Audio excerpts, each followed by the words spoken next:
In Genesis chapter 18, you can read it for yourself later, the father sent an entourage to visit Abraham to announce his plans for Abraham and his father. I'm sorry, for Abraham and his family.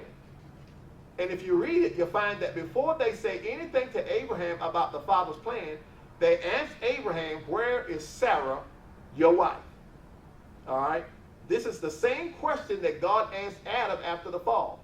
He says, Adam, where are you? But this time, God is asking a husband or a man the same question about his wife. Where is Sarah, your wife, therefore, is a paradigm question. And God is helping Abraham to measure Sarah, his wife, for the purpose of understanding. There are things that God will communicate to us pertaining to our wives. It's not for you to go and beat your wife up. It's not for you to go and condemn your wife. It's not for you to go and use that as a means to leverage your role as the man in the house. That is a means for you to measure your wife as far as her understanding. And then it becomes your responsibility to help her come into agreement with the thoughts of God. If you study this whole account out, all right, with Abraham and Sarah and the birth of their son, you find in Hebrews chapter 11 how it talks about Sarah also conceived strength to conceive and brought forth the child. So Sarah was able to come into agreement with the father's plan. Abraham played a key role in that. Abraham played a key role in that because it was his responsibility to ensure that she came into agreement with the father's plan. All right? And this is the way communication is purposed to work in a marriage relationship. All right? This is the way it's purposed to work. It's the man's role to ensure the household is in agreement with the thoughts of God. Any communication that comes to the man or to the husband or the wife should be shared. As a husband, whatever the Holy Spirit speaks to me, I need to share that with my wife. As a wife, anything the Holy Spirit speaks to the wife, she should share with the husband. All right?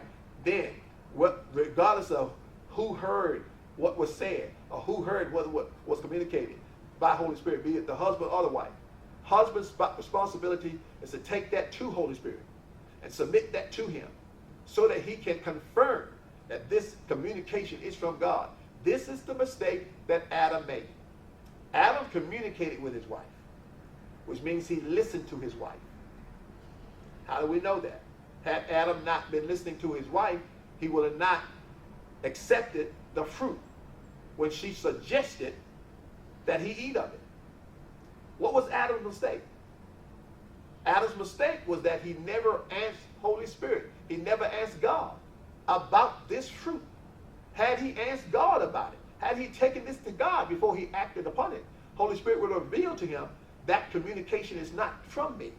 She's been listening to a different spirit. And you need to shut this down now.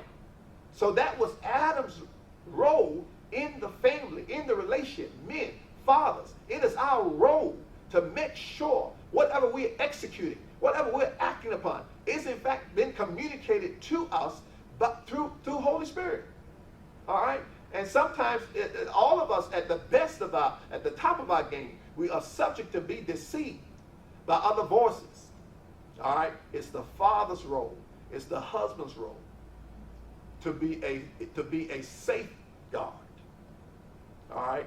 And the only way you're going to be able to be successful in that is you got to understand how to communicate things and how to submit things to Holy Spirit.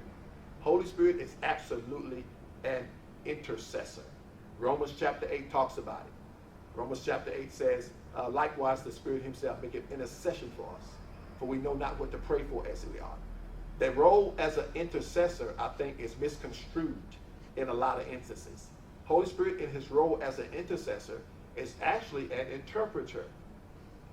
He interprets the communication of God. And he also will reveal to us when something is not coming from God.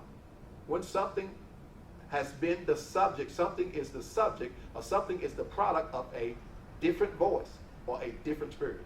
All right? So Adam's role was to, in fact, filter the communications, anything that's being said, anything that's being heard. Adam's role was to submit that to Holy Spirit. all right, before anybody acts on anything, before anybody repeats anything, before anybody declares anything, before anybody executes anything. We submit it to Holy Spirit. And he's able to lead us and guide us in the way that's intended for the Father, by the Father for us.